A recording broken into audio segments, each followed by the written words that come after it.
Ciao,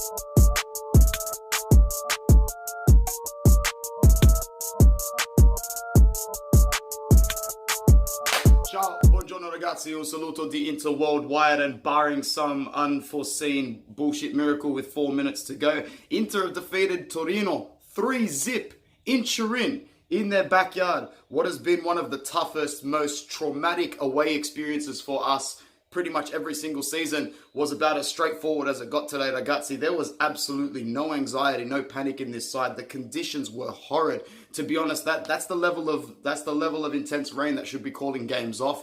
You had groundsmen on the ground trying to rake off water and really large chunks of grass. So it was really good to see that ragazzi dig deep, and to be honest, we were really on point today. I can't fault a single player. And, you know, hit with a little bit of adversity at halftime that we had to overcome, Nicolo Barella being subbed out. I think that's really overshadowed this performance. We are very worried about the health and the conditioning of Nicolo Barella. He has been our best player for a long time now. And to see him limp off injured at halftime, that almost reversed the 2 goals for me. I was really nervous, and I'm still packing shit now. So let's hope that word comes out pretty much as soon as the game's over, that it's not an ACL tear. I can deal with a minor muscular strain. I can deal with 1 week, 2 weeks. But if this guy's going to be out for any more than 3 or 4 weeks, we're right up shit creek again in midfield, and we need to be careful. Try and keep it as positive as possible, ragazzi, because, you know, in this season where we've done so well, it's easy to you know, not be appreciative and grateful. We just whooped Torino's ass 3-0 in their own backyard, and it was made to look easy. Finita, full time, 3-0 Inter. Lautaro Martinez, like he does best lately, grabs the first goal. Ice cold finish. Torino not paying attention off the goal kick, and I'll go back to Torino and how shit they were in a second. Second goal for us, VRIJ.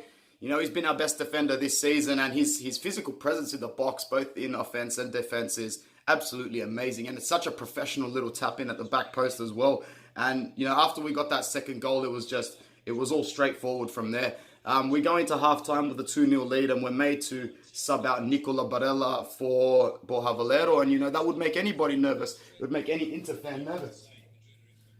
But, you know, at the end of the day, Borja Valero came on with a job to do, and he did it well, because, once again, I'll admit it, this Torino side was garbage today, ragazzi. If I was a Torino fan, I'd be giving this a 0 or a 1 out of 10 performance. They were absolute trash. This was the worst Torino side I have seen us travel to Turin to play under Mazzarri in the, 3 seasons that he's been there, 4 seasons, whatever it is, I can't even remember.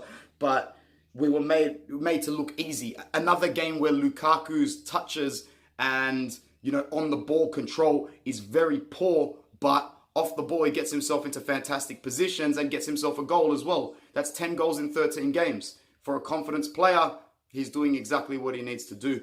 We saw a couple of really interesting performers tonight as well. D'Ambrosio comes on and has a very solid game in his first start since his injury.